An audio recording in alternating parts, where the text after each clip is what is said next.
Estamos aqui na cidade de Wittenberg, a cidade onde viveu o reformador Martinho Lutero.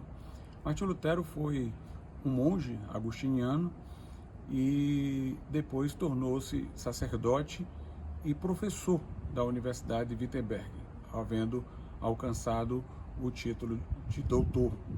E como professor, uma vez estava meditando sobre o texto da carta de Paulo aos Romanos, sobre a qual ele iria lecionar.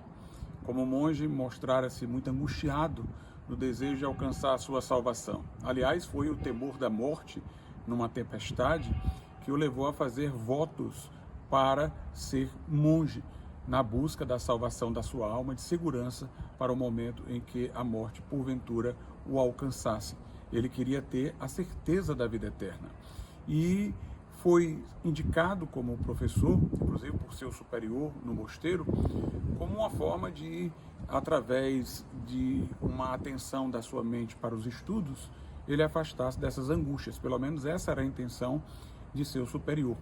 Mas as angústias o perseguiam ainda, e ele, no que ele chamou de experiência da torre, quando ele leu a carta aos Romanos, ele teve um abrir da mente pela iluminação do Espírito Santo, particularmente quando ele leu Romanos 1, 16 e 17, que diz assim: porque não me envergonho do Evangelho de Cristo, pois é o poder de Deus para a salvação de todo aquele que crê, primeiro do judeu e também do grego, porque nele, quer dizer, no Evangelho, se descobre a justiça de Deus de fé em fé, como está escrito, mas o justo viverá pela fé.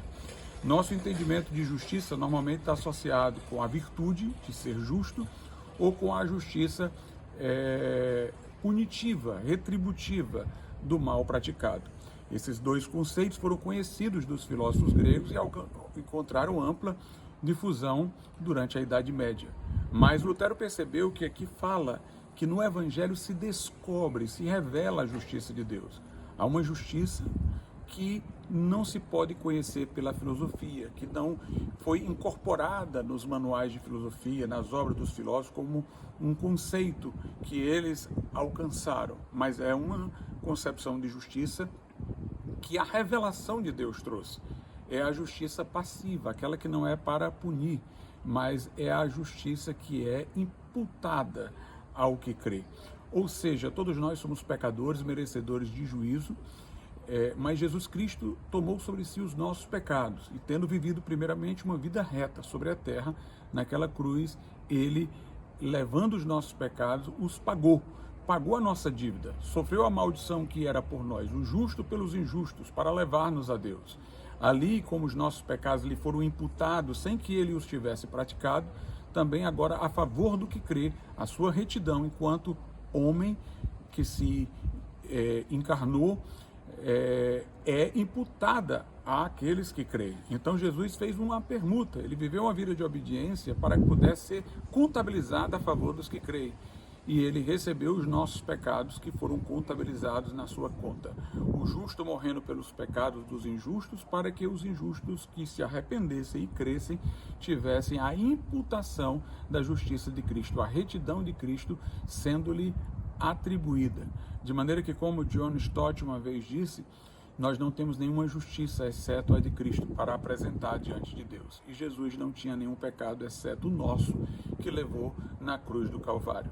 A doutrina da justificação pela fé é o centro e o coração da reforma. Ela, como disse, não poderia ser encontrada senão na revelação. Por isso, a reforma valorizou a Bíblia. Só a Bíblia é a autoridade final em assuntos espirituais. Ela é a regra de fé e prática da igreja. A salvação é somente pela graça, mediante a fé, não pelo mérito humano, não pelas obras. Embora aquele que crê, que igualmente se arrepende, porque ele vai a Cristo sentindo o fardo de seus pecados e abominando sua condição, seja transformado. De igual modo, nós podemos dizer que só Jesus Cristo é o mediador entre Deus e os homens. Essa fé deve ser depositada única e exclusivamente em Jesus, como nosso Salvador, que fez um sacrifício perfeito e completo e intercede por nós diante de Deus. Só a Escritura, só a fé, só a graça, só Cristo e só a Deus deve ser a glória. E nessa porta que nós estamos aqui, Lutero fixou as 95 teses. Obviamente houve uma destruição, e aqui é uma recomposição, mas foi nesse lugar, inclusive a forma como agora está organizada torna isso um monumento, né? Foi nessa igreja, a Igreja do Castelo de Wittenberg, onde Lutero fixou as chamadas 95 teses. O que aconteceu?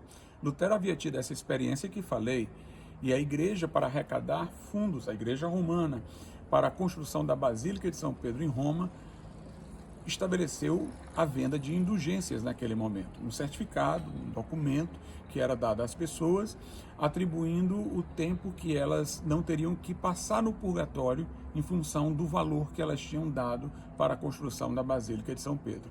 Essa prática era totalmente contrária ao que Lutero havia descoberto na Escritura, que a salvação é só pela graça, que a salvação não pode ser comprada por nossos recursos ou méritos, ela foi adquirida pelo sangue de Cristo na cruz e que ela é recebida apenas mediante a fé.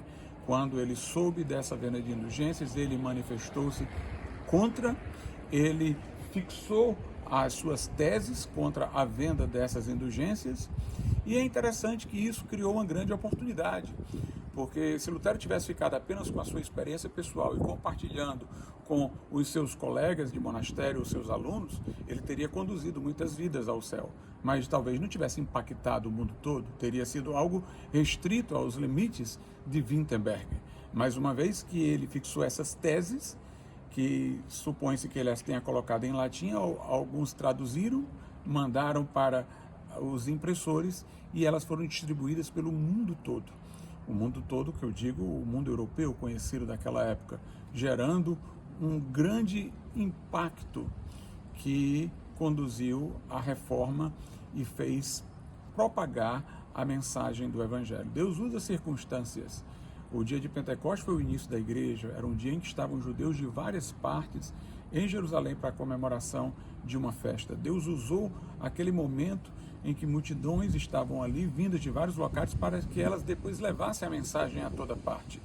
E Deus também usou o erro destes homens que queriam vender indulgências para criar o cenário possível para aquele que tinha encontrado a graça poder protestar e a reforma protestante acontecer, abençoando o mundo com a sua ênfase na palavra de Deus. E antes de Lutero tivemos reformadores, John Hus, John Wycliffe, tivemos os Lollardos, os Hussitas, isso de dentro da Igreja Católica para fora, para não falar daqueles que nunca estiveram dentro da Igreja Romana, que desde Constantino, quando o Império Romano se aproximou de Roma, preferiram se manter fora dessa aliança, mantendo a simplicidade apostólica. E esses foram os ancestrais dos anabatistas bíblicos, evangélicos, à semelhança de paulicianos e valdenses.